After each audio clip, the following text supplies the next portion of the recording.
સ્વાગત છે તમારું તોરલની પાકશાળામાં। આજે આપણે શીખીશું અમીરી ખમણ એટલે કે સેવ ખમણી।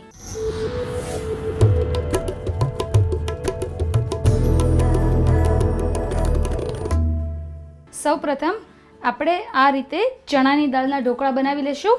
ચણાની દાળના ઢોકળાની રીત તમે મારી પહેલી લિંક ઉપરથી જોઈ શકો છો કેવી રીતે બનાવવાના।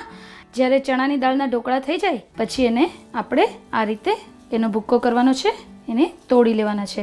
ચણાની દાળના ઢોકળા બનાવવા માટે મેં બનાવેલું હતું એવી રીતે ચણાની દાળને 5 થી 6 કલાક પલાળવાની છે અને પછી એને પીસી અને એને ફર્મેન્ટ કરવાની છે આખી રાત અથવા તો લગભગ 8 થી 10 કલાક માટે।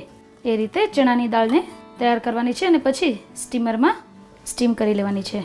તો આ રીતે ચણાની દાળનું ઢોકળું તૈયાર થઈ જશે। હવે આ રીતે થઈ ગયા બાદ આપણે એમાં કોથમીર, મરચાં અને ફુદીનાની તીખી ચટણી બનાવેલી છે તે એડ કરીશું। તમને જે રીતે તીખું કે ગળ્યું જોઈએ એ રીતે તમે ચટણી એડ કરી શકો છો। મેં લગભગ 3 થી 4 ટેબલ સ્પૂન એડ કરી છે। આ છે ખજૂર આમલીની ગોળની ચટણી। જેમ તીખું જે રીતે જોઈએ એ રીતે, મીઠું જે રીતે જોઈએ એ રીતે તમે તમારા માપ મુજબ, નાના છોકરાઓને જો આપતા હો તો તીખી ચટણી એવોઇડ કરવાની।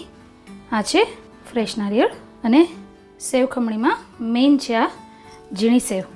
તમે નાયલોન સેવ પણ ઉપયોગ કરી શકો છો અને જો સ્પાઇસી જોતી હોય તો રતલામી તીખી સેવ આવે છે તેનો ઉપયોગ કરી શકો છો।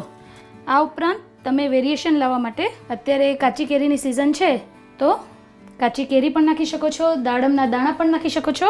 તમને જે રીતે ટેસ્ટ ગમે તે રીતે તમે ઉપયોગ કરી શકો છો। તો તૈયાર છે સાંજના નાસ્તાની એક ચટપટી વાનગી સેવ ખમણી।